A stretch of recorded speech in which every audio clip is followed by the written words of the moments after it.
Thursday, which is great. We're halfway through the week, almost done. Today I wanted to hop on and just talk to you about some tips for, I'm getting weird messages, some tips for building happy, healthy relationships. You know, even pre-COVID, relationships, they can be tough, right? There's give and take, there's effort required to really build a good relationship. And COVID was not very kind to many people in that area. We had people who were in very tight spaces with people, with having challenges. And then we had people who were distant from each other that really just wanted to be together. And each presented its own challenges. So what I want to talk about today is just some ways to, really help build those strong relationships.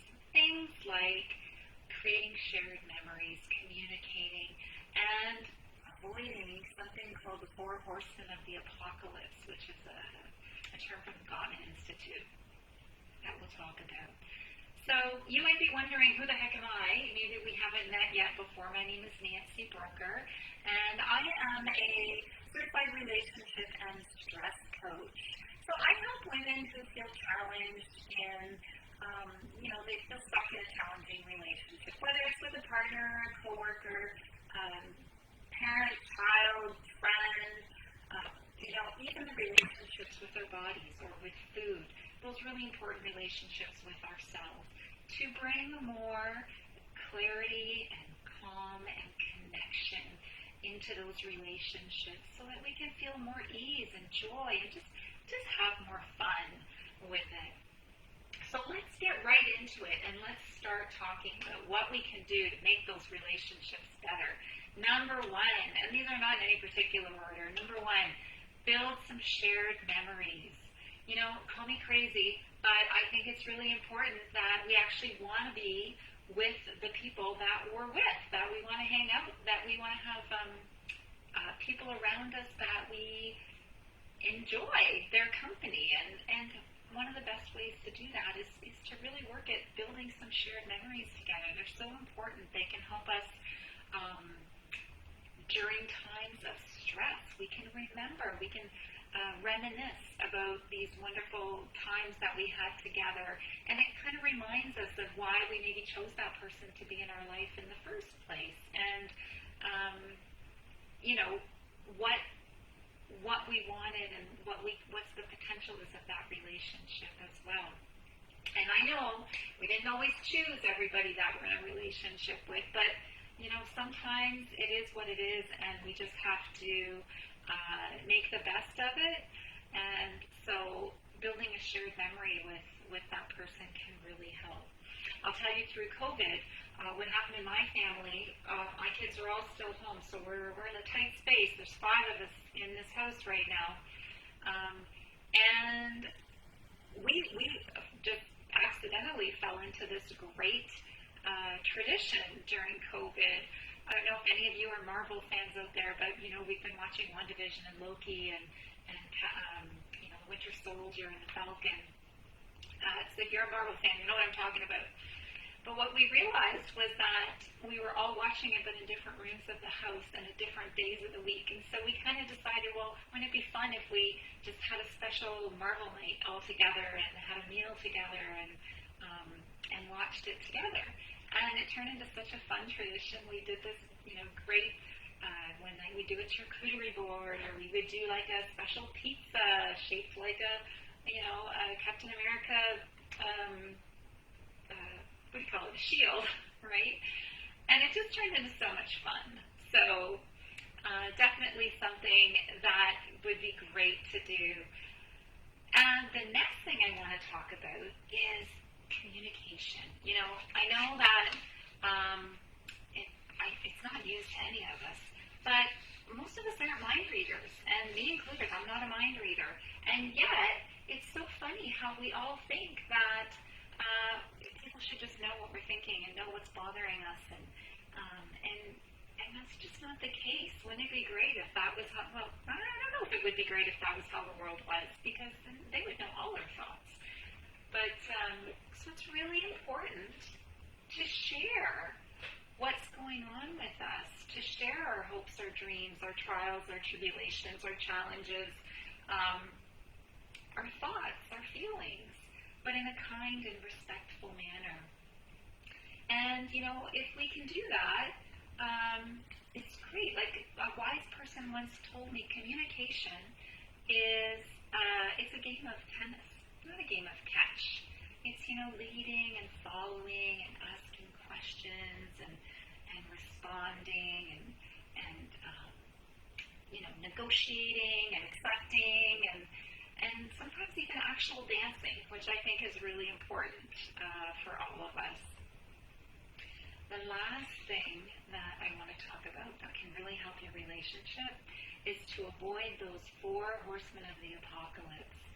So this is a term that was coined by the Gottman Institute.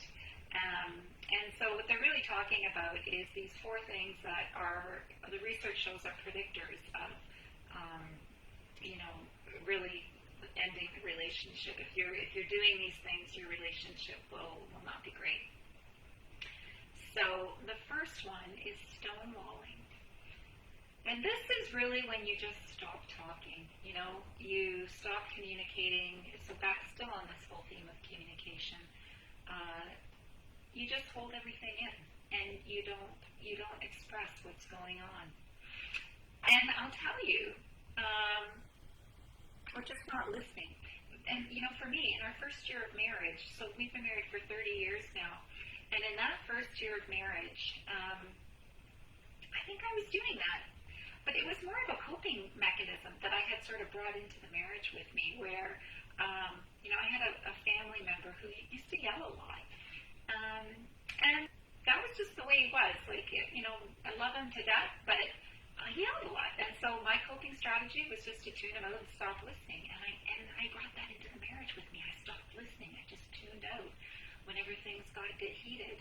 And thankfully, my husband had the presence of mind to communicate that to me, to let me know, like, hey, I think you're tuning out right now.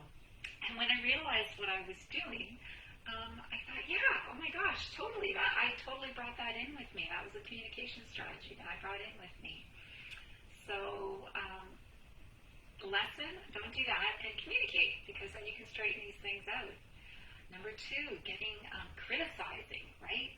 Making somebody feel bad, making them feel not worthy. And sometimes it's, kind of a little bit do it to make ourselves feel better. But we're really making the other person feel worse, and it's not a great strategy. So definitely not criticizing and trying to remember the good in the other person. Number 3, getting defensive.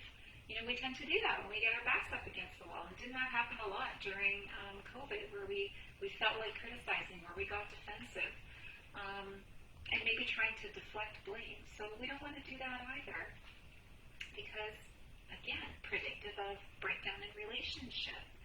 And the last horseman of the apocalypse is just plain contempt, like just plain not being nice.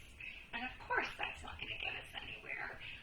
Of course that's going to lead us down a bad path. And so we need to infuse kindness and compassion into everything that we do, treating other people the way we want to be treated.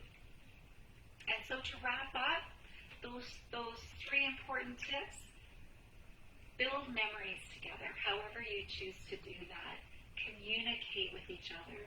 Follow that dance, and make sure you're listening, asking clarifying questions, really being interested, letting that other person feel heard and supported. And finally, avoiding those 4 horsemen of the apocalypse, so that you can bring more clarity and more compassion, more connection, more calm into your relationship, and feel joyful and feel happier and have more ease in your life, less stress. Isn't that a great thing?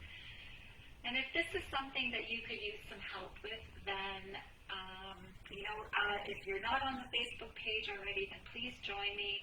Follow me at Facebook on Living in Yes, where I'll share some tips every Friday. We'll go live and just for a few minutes and share a relationship tip, a stress reduction tip, something that will be helpful for you for that week. Also wanted to let you know that if you look at the announcement at the top of the Living in Yes page, I have this amazing offer on right now where I'm offering half-price coaching sessions while I do my advanced certification for my EFT practitioner. I'm already certified, just getting some advanced work there.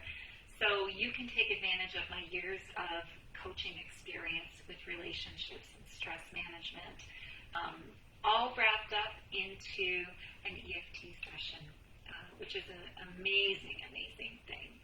So I hope, I'll put some links in here, and I hope to talk with you soon, and thanks for joining me, for listening to this, and have an amazing day. Bye.